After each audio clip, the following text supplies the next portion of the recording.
नमस्कार, मैं हूं नम्रता पाराशर। आप देख रहे हैं खबर 24। चलिए रुक करते हैं खबरों की और खबरों में सबसे पहले बात करेंगे बढ़ती महंगाई को लेकर। लगातार पेट्रोल और डीजल के बढ़ते दामों से आम जनता बेहाल हो चुकी है। आपको बता दें कि एक बार फिर से पेट्रोल और डीजल के रेट में 80 पैसे की बढ़ोतरी दर्ज की गई है। तो वहीं लगातार बढ़ते पेट्रोल और डीजल के दामों को लेकर आम जनता की राय जानी तो उन्होंने बताया कि जब भी पेट्रोल पंप पर आते हैं तो रेट बढ़े हुए ही दिखाई देते हैं। अगर सरकार ने जल्द ही इन बढ़ते पेट्रोल और डीजल के दामों पर लगाम नहीं लगाई तो आने वाले समय में लोगों के घर का बजट पूरी तरह से डगमगा जाएगा।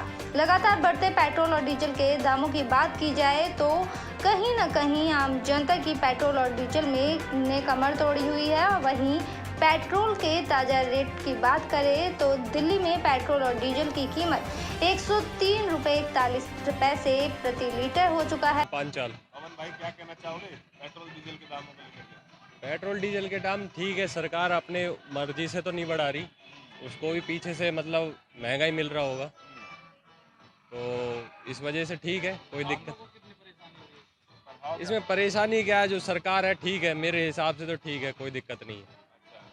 बट जो मोदी सरकार कर रही है अच्छा काम कर रही है और मोदी की वजह से देश विदेश में नाम हो रहा है। पेट्रोल डीजल के दामों को बढ़ते हुए दामों को ये तो मतलब इतने बढ़ रहे हैं कि बस आदमी के लिमिट से बाहर जा रहे हैं। कितने तक का डलवाया आपने? आप तो काफी पुराने लग रहे हो। कितने तक का देखा आपने पेट्रोल और डीजल का दाम? पेट्रोल मतलब जब तो ऐसा 8-10 लीटर देखो हमने। अच्छा, हमने तो 7-8 रुपये लीटर देखा। कितना फर्क पड़ता है बजट पे? घर के बजट पे कितना फर्क पड़ता है? फर्क तो पड़ ही रहा है। अब तो हम तो नजरिया कि अपने पेंशन मिलती है उसमें गुजार कर रहे हैं, हम पर काम धंधा कुछ है ही नहीं। बल्लभगढ़ के अंबेडकर चौक पर कांग्रेस के कार्यकर्ताओं ने बीजेपी सरकार के खिलाफ जमकर नारेबाजी की। कांग्रेस कार्यकर्ताओं ने लगातार बढ़ते पेट्रोल डीजल के दामों को लेकर अपना विरोध प्रदर्शन किया। कार्यकर्ताओं का कहना है कि बीजेपी सरकार आम जनता को लूटने का काम कर रही है। बढ़ते पेट्रोल और डीजल के दाम से हर वर्ग परेशान है। हर दूसरे दिन पेट्रोल और डीजल के पैसे बढ़ते जा रहे हैं। आज पेट्रोल के दाम 103 के पार हो चुके हैं। कांग्रेस कार्यकर्ताओं का कहना है कि 5 महीने में पहले पेट्रोल 110 रुपये प्रति लीटर था, पर झूठी सरकार ने लोगों में भ्रम फैलाने के लिए कुछ दिनों के लिए पेट्रोल और डीजल के दाम कम कर दिए और फिर से 5 महीने बाद पेट्रोल के दाम वहीं पर पहुंच चुके हैं। हाथों में तख्ती लिए दिखाई दे रहे कांग्रेस कार्यकर्ता ने बढ़ती महंगाई को लेकर अपना विरोध प्रदर्शन किया। कांग्रेस कार्यकर्ताओं ने बल्लभगढ़ के अंबेडकर चौक से पैदल यात्रा कर अपना विरोध प्रदर्शन जताया, जिसमें कांग्रेस के सभी वरिष्ठ नेता भी शामिल हुए। इस प्रदर्शन को अपना समर्थन दिया है और ये जो जनहित के लिए, जनहित के मुद्दे पे हमारी टीम कांग्रेस पार्टी के लोग आज सड़कों पर उतरे हैं। ये भारतीय जनता पार्टी को आईना दिखाने के लिए उतरे हैं कि आज जिस कदर महंगाई ने कहर बरपा रखा है, आम आदमी के लिए 2 वक्त की रोटी भी मुनासिब नहीं है। आज मेरे साथ ऐसे साथी जुड़े हुए हैं जिनका वर्षों से राशन कार्ड नहीं है। मैं इस सरकार से पूछना चाहती हूँ, गैस सिलेंडर आपने महंगा कर दिया, पेट्रोल डीजल के दाम आप हर दिन बढ़ा रहे हो, गरीब आदमी के पास राशन कार्ड नहीं है, ऑनलाइन के नाम पे आपने 2-2 साल से साइट बंद कर रखी है। क्या आपकी नज़र में अंबानी अडानी के अलावा किसी गरीब आदमी के पास पेट नहीं है? मैं आज बल्लभगढ़ के लोगों के साथ मिलकर ये आवाज़ बुलंद करना चाहती हूँ कि हम कांग्रेस पार्टी के लोग कभी रेटों पे राजनीति नहीं करते। भारतीय जनता पार्टी। चलिए खबरों में बात करेंगे अब सूरजकुंड मेले के बारे में। फरीदाबाद के 35वें अंतर्राष्ट्रीय सूरजकुंड मेले में विभिन्न जगहों से शिल्पकारों ने शिरकत की है और मेले में अपनी कला का जौहर दिखा रहे हैं। ऐसे में फरीदाबाद के 35वें अंतर्राष्ट्रीय सूरजकुंड मेले में लगाई गई कॉर्क लेदर का इस्तेमाल करके अलग अलग डिज़ाइन के बैग तैयार किए गए हैं। स्टॉल ओनर ने बताया कि वो एक डिज़ाइन स्टूडेंट के हैं और शुरुआत से ही कुछ क्रॉप्स में करने की उनकी इच्छा थी, जिन्होंने ये आइडिया खोज की और एनिमल लेदर का इस्तेमाल किए बिना और एनवायरनमेंट को हानि पहुंचाए बिना किसी प्रकार के बैग्स को रेडी किया है, जिसका तरीका ये था कि उन्होंने पेड़ की छाल से बने लेदर का इस्तेमाल कर ये सुंदर और प्यारे बैग्स बनाए हैं, जिन्हें मेले में लोग खूब पसंद कर रहे हैं। साथ ही साथ उन्होंने बताया कि इनके बैग्स भी बुक किए जा रहे हैं। से हुई है एक्चुअली। हाँ जी, सो ये कॉर्क लेदर है, ये पेड़ की छाल से बना है, वो इसलिए क्रुएलिटी फ्री तो है ही। It's a plant based leather, plus it's very lightweight. आप अगर देखेंगे very lightweight it is, and strength wise it's very good. Plus you can wash it also, जो एनिमल लेदर के साथ आप वॉश नहीं कर सकते, और वो चीज़ है। हमने इसके साथ डिफरेंट क्राफ्ट फॉर्म्स भी कंबाइन किए हुए हैं, सिर्फ कॉर्क नहीं यूज़ किया हुआ है। जैसे ये जो है ये दाबू ब्लॉक प्रिंट है जोधपुर से, ये है इकत हैदराबाद से। सो हम अलग अलग क्लस्टर्स के साथ भी काम करते हैं, डिफरेंट आर्टिजन ग्रुप के साथ भी काम करते हैं, then we make the final product. ये बनाना आपने शुरू किया, मैंने आया ये? हाँ जी, मैं 2018 एंड से हम लोग ये काम कर रहे हैं। मेरे कॉलेज में, मैं बिकॉज डिज़ाइन स्टूडेंट हूँ, तो मेरे कॉलेज से ही मेरे को इंटरेस्ट था। हम लोगों ने क्राफ्ट प्रोजेक्ट किया था, तो मुझे तब से ये आइडिया था कि मुझे क्राफ्ट रिलेटेड ही कुछ काम करना है। इनफैक्ट हमारे ब्रांड का name Kirgiti is also name of one of the artisan lady जिनके साथ मैंने काम किया था, तो तब मैंने ये स्टार्ट किया। बट जैसे ही हम लोगों ने बैग बनाना शुरू किया। चलिए रुक करेंगे अगली खबर की और आपको बताएंगे कि जनता को गर्मियों में पानी की किल्लत ना हो, इसके लिए जनता को सौगात दी गई है। हरियाणा के परिवहन एवं खनन मंत्री मूलचंद शर्मा के प्रयासों से बल्लभगढ़ के सेक्टरों को 5 ट्यूबवेल की सौगात मिली है। परिवहन मंत्री के बड़े भाई टिप्परचंद शर्मा ने सेक्टर 62 में ट्यूबवेल के कार्य का शुभारंभ स्थानीय लोगों के हाथों से नारियल तोड़वाकर किया। इन ट्यूबवेलों पर करीब 70 लाख की लागत आएगी और बीजेपी नेता टिप्परचंद शर्मा ने कहा कि अगर जरूरत पड़ेगी तो और भी ट्यूबवेल लगवाए जाएंगे। ये ट्यूबवेल सेक्टर 62, 65, 64 और सेक्टर 2 में लगाए जाएंगे। उन्होंने कहा कि बिना पानी के जीवन नहीं है, इसलिए प्रदेश के मुख्यमंत्री मनोहर लाल ने बल्लभगढ़ के लिए हरियाणा प्रगति रैली में 44 करोड़ मंजूर किए। वो रेन्यूवेल ट्यूबवेल भी जल्द ही लगाएंगे। जीवन में पानी सबसे पहले चाहिए। आज हमारे साथ एक्शन साहब आए हैं, सनी साहब, पूरे RW की सरदारी है। हमने 5 ट्यूबवेल की सेंक्शन हुई है, करीब 70 लाख रुपए की। 62 में लगाएंगे, 64 में लगाएंगे, 65 में लगाएंगे। 5 ट्यूबवेल, और कहीं कोई कम ज़्यादा करनी पड़ेगी तो एक्शन साहब से हम सिफारिश करेंगे, एक आध ट्यूबवेल और बढ़ा देंगे। कितनी लागत लगेगी 5 ट्यूबवेल में? करीब 5 ट्यूबवेल जो लग रहे हैं 70 लाख के आसपास कीमत आ रही है। कितना लाभ मिल पाएगा लोगों को? बहुत लाभ मिलेगा। पानी नहीं है तो कुछ भी नहीं है इस शहर में। पानी के लिए देखो ना।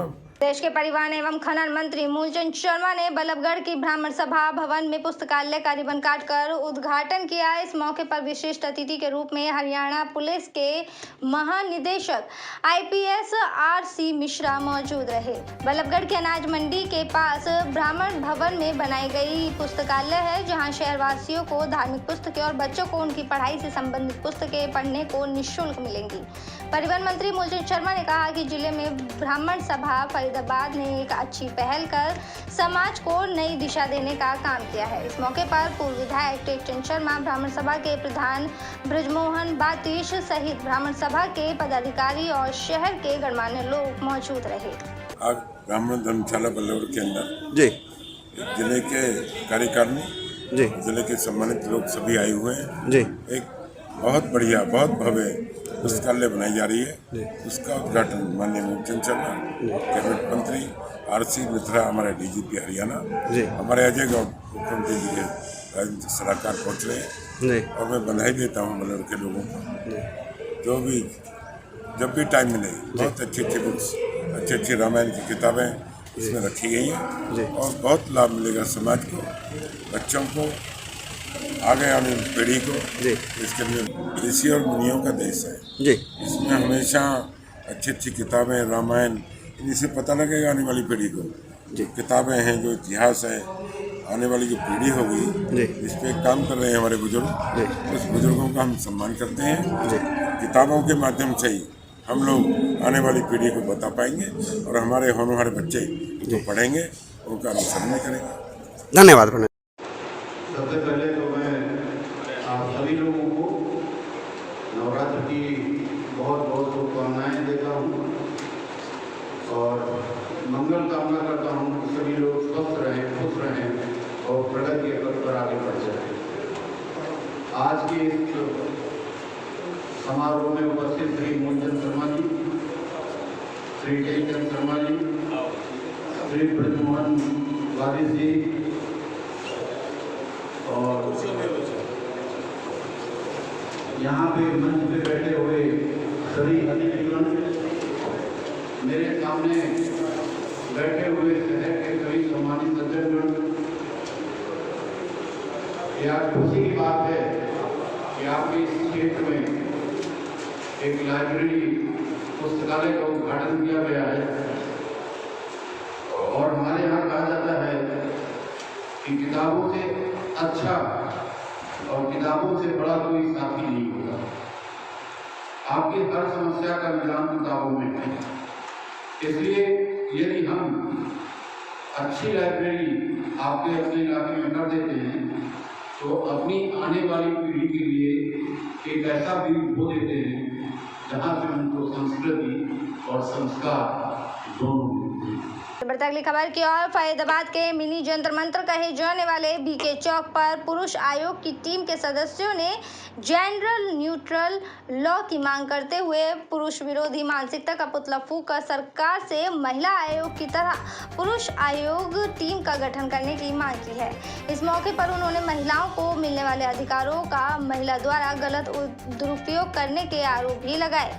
उन्होंने कहा कि जिस प्रकार से महिलाओं को न्याय दिलाने के लिए महिला आयोग का गठन किया गया है, उसी प्रकार पुरुषों को न्याय दिलाने के लिए भी पुरुष आयोग का गठन होना चाहिए। ज्यादातर महिलाएं कई बार लोगों को गलत तरीके से छेड़छाड़ दुष्कर्म के मामले में फंसा देती है, जबकि कई बार तो कोर्ट से वे लोग बरी होकर आते हैं, लेकिन गलत तरीके से फंसाने वाली उन महिलाओं और जांच अधिकारी के खिलाफ कोई कार्यवाही नहीं की जाती। वे चाहते हैं कि जिस प्रकार से दोषी पाए जाने पर दोषी को सजा मिलती है, उसी प्रकार से गलत तरीके से फंसाने वाली महिलाओं और जांच अधिकारियों को भी सजा मिलनी चाहिए। प्रदर्शन कर रहे हैं कि जो हमारा कानून है वो न्यूट्रल होना चाहिए, वो लड़कों के लिए भी बराबर होना चाहिए और लड़कियों के लिए भी बराबर होना चाहिए। जैसे महिलाएं अपने पति पे खर्चे का केस कर देती हैं, उनके लिए 125 है, वैसे ही अगर लेडी कैपेबल है तो वो अपने पति को भी खर्चा दे, अपने बच्चों को भी खर्चा दे। और जब जो भी मर्द है अगर वो किसी भी इल्ज़ाम से बरी होता है तो कोर्ट को एटलीस्ट उसे कंपनसेशन देना चाहिए। जैसे रेप विक्टिम को कंपनसेशन देती है गवर्नमेंट, तो अगर वो आदमी बरी होता है तो उसे कोई कंपनसेशन क्यों नहीं है? क्या उसका सामाजिक बलात्कार नहीं होता?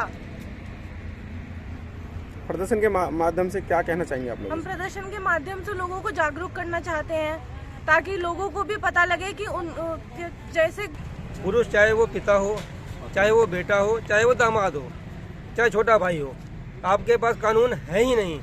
आप दामाद के मुकाबले बहू के हक देख लो कितने हैं, बेटी के मुकाबले बेटे के हक देख लो। बेटे को पिता जिस टाइम चाहे, जिस समय चाहे, 18 साल का होते ही प्रॉपर्टी से बेदखल कर सकता है। लेकिन अभी 2 दिन पहले हाईकोर्ट का ऑर्डर आया है कि बेटी अगर चाहे तो अपनी शादी तक के लिए पिता से खर्चा ले सकती है। बेटी को हक दे दिया गया है, शादी तक के लिए खर्चा ले सकती है। और वही बेटी बहू बनने के बाद चाहे वो 2 दिन ससुराल में रुकी हो, पूरी उम्र पति से ATM का बटन दबा के पूरी उम्र की पेंशन है, जिसको कहते हैं गुजारा भत्ता। और अगर एक मुश्त किस्त लेनी है तो पिता से ली गई, उसको कहते हैं एलिमनी, 20 लाख 25 लाख। मतलब बेटी को तो आपने एक तरफ दे दी पिता की प्रॉपर्टी में हिस्सा शादी से पहले, शादी के बाद पति से हिस्सा, और शादी के बाद भी अगर वो चाहे तो माता पिता से और ससुराल की प्रॉपर्टी में हिस्सा ले सकती है। लेकिन वही बेटा ना तो माता पिता से लेने का हकदार है, ससुराल में तो भूल जाओ आप, दामाद को कोई हक ही नहीं है कि पूछ भी ले कि प्रॉपर्टी कितनी है तुम्हारी, क्योंकि वो तो पैदाइशी शायद दहेज लोभी है जी। एक वो, दूसरा बहू जो है हमारी सच की देवी है, भगवान की बेटी है। वो चाहे जेठ पे इल्ज़ाम लगा दे, चाहे वो देवर पे इल्ज़ाम लगा दे, चाहे ससुर पे इल्ज़ाम लगा दे, सबके सब। नीम का जेल खुली हुई है हमारी फरीदाबाद में, तो दिल्ली में तिहाड़ जेल खुली हुई है। तो आखिर एक पक्ष सच ही हमेशा बोलते ही सच, और दूसरा सफाई देने का मौका भी नहीं है के पास। हम रोते रहें, बिलखते रहें, चीखते रहें, हमारे लिए कोई कानून ही नहीं है। एक ऐसा मंच जैसे महिलाओं के लिए है महिला आयोग। मेरे साथ खबरों में फिलहाल इतना ही। आप बने रहिए खबर 24 के साथ। फिलहाल मुझे दीजिए इजाजत। नमस्कार।